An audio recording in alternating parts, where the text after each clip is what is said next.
Oke, mari kita langsung masuk ke pembahasannya. Selamat datang di sesi bedah materi kali ini. Hari ini, kita bakal mengupas tuntas sebuah topik yang rasanya nempel banget sama keseharian kita di dunia maya, yaitu tentang digital citizen dan citizen journalism. Pernah dengar kan? Nah, kedua istilah ini memang sering banget terdengar mirip, kayak saudara kembar gitu. Tapi, seperti yang bakal kita lihat bareng-bareng dari dokumen sumber kita hari ini, keduanya itu sebenarnya punya peran, tujuan, dan aturan main yang benar-benar berbeda. Penasaran? Yuk, kita mulai.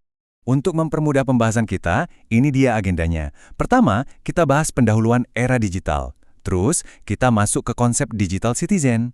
Habis itu, kita bedah perbedaan utama kedua konsep ini. Dan terakhir, kita tutup dengan kesimpulan masyarakat digital. Simpel kan? Lanjut!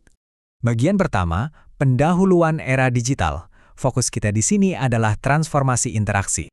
Coba deh kalian perhatikan baik-baik teks dari sumber kita ini. Di situ tertulis, perkembangan teknologi informasi telah mengubah interaksi sosial, pendidikan, ekonomi, bahkan politik. Dan akhirnya membentuk budaya baru di internet. Bener banget kan? Coba pikir sejenak. Internet atau media sosial yang tiap hari kita pegang itu bukan lagi sekedar alat buat chatting doang.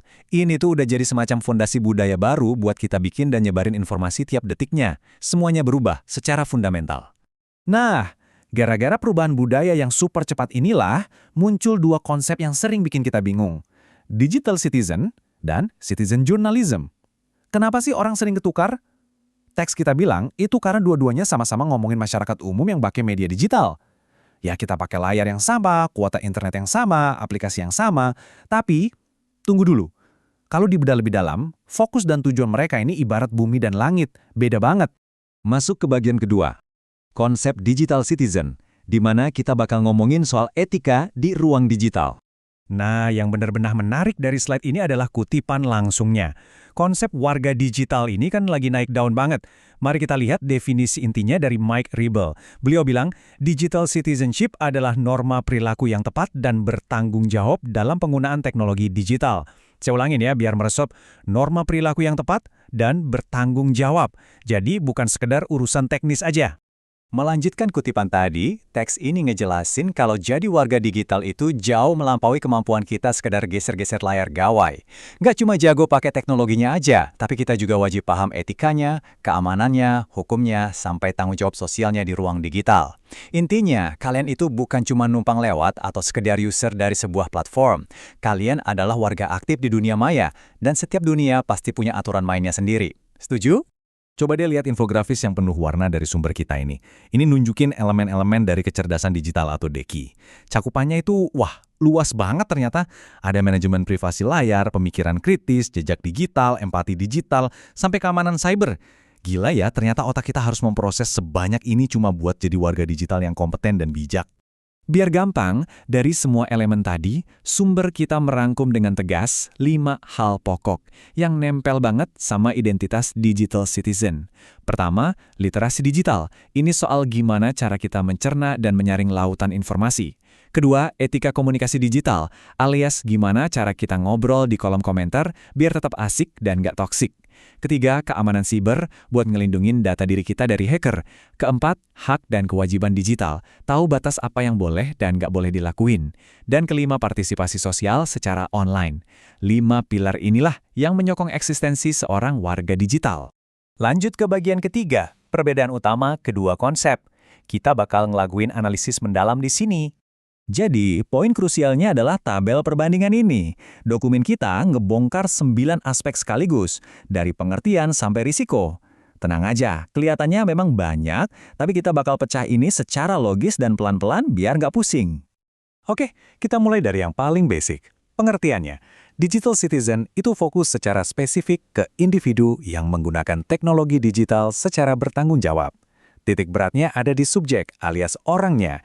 Sementara itu, citizen journalism adalah aktivitas jurnalistik yang dilakukan masyarakat umum. Kelihatan jelas kan bedanya? Yang satu ngomongin soal identitas individunya, yang satu lagi murni ngomongin soal aktivitas atau tindakan memproduksi berita. Terus gimana sama fokus dan tujuannya? Nah, digital citizen itu fokusnya sangat internal, ke dalam diri. Tujuannya semata-mata buat memperbaiki perilaku dan jadi pengguna digital yang baik. Sangat berpusat pada perbaikan diri sendiri. Kalau citizen journalism, kebalikannya. Fokusnya itu eksternal banget, keluar, yaitu buat memproduksi berita dan nyampein informasi itu ke publik. Jadi yang satu sibuk menata diri sendiri, yang satu lagi ditujukan untuk dikonsumsi massa. Lanjut ke ruang lingkup dan aktivitasnya. Di sini, garis batasnya makin terpampang nyata. Ruang lingkup digital citizen itu super luas, meliputi seluruh aktivitas digital kita. Mulai dari belajar online, transaksi belanja, sampai scroll media sosial. Sebaliknya, ruang lingkup citizen journalism itu sangat spesifik dan diisolasi khusus buat aktivitas nulis atau ngelaporin berita aja. Jadi, walaupun kalian tiap hari rajin hunting promo diskonan di internet, itu tentu saja nggak bikin kalian otomatis jadi jurnalis warga loh. Sekarang ngomongin soal skill atau kompetensinya. Seorang digital citizen itu dituntut menguasai literasi dan etika digital, karena orientasi utamanya adalah buat kebaikan kewargaan digital yang harmonis. Beda cerita sama citizen journalism, mereka butuh perangkat skill khusus, yaitu kemampuan observasi dan nyampein informasi. Kenapa? Karena orientasi mereka mutlak buat informasi publik. Kesimpulannya, kalian bisa kok jadi warga digital yang beretika mulia tanpa harus punya bakat detektif layaknya reporter berita. Dan ini menggambarkan dengan sangat brilian perbedaan risikonya di dunia nyata. Kalau ngomongin pelaku, digital citizen itu ya kita-kita ini semua, dengan risiko yang sifatnya personal kayak penyalahgunaan data, kena cyberbullying, atau kecanduan gadget. Tapi kalau pelaku citizen journalism, karena dia penyampai berita, dia memikul risiko misinformasi massal. Misalnya, nyebarin hoaks yang nggak valid ke grup WhatsApp keluarga kalian. Itu dampaknya ke publik jauh lebih luas dan berisiko melanggar etika jurnalistik. Kita sampai di bagian keempat, kesimpulan masyarakat digital. Mari kita sintesiskan konsepnya. Coba lihat deh ilustrasi masyarakat yang terhubung di slide ini. Pada akhirnya, berbagai aktivitas masyarakat modern kita, mau itu kerja, komunikasi, atau sekedar bersantai, semuanya itu terhubung tak kasat mata lewat infrastruktur cloud, internet, dan media sosial. Kita semua ini lagi nafas di dalam jaringan kehidupan digital yang kompleks dan pastinya saling bergantung satu sama lain. Jadi, buat merangkum semuanya, teks kesimpulan kita memberikan kejernihan absolut. Tulisannya begini, digital citizen merujuk pada individu yang etis, sementara citizen journalism adalah aktivitas jurnalistik publik. Dua konsep yang fungsinya benar-benar terpisah, perannya beda, tapi berdiri berdampingan ngebentuk masyarakat digital kita secara keseluruhan. Sebagai penutup, sumber kita melempar satu pesan terakhir yang sekaligus jadi pertanyaan kuat buat kita semua. Bagaimana kedua konsep ini saling berkaitan dalam membentuk masyarakat yang cerdas, kritis, dan bertanggung jawab di era digital? Pertanyaan yang bikin mikir banget kan? Nah, sebelum kalian buru-buru buka aplikasi lain atau ngetik komentar baru di medsos, renungkanlah pertanyaan ini. Gimana caranya kalian bisa mengaplikasikan kedua peran ini biar selaras dan berdampak positif di era informasi yang serba cepat ini? Pikirkanlah itu baik-baik. Terima kasih sudah ikutan bedah materi bareng kita hari ini.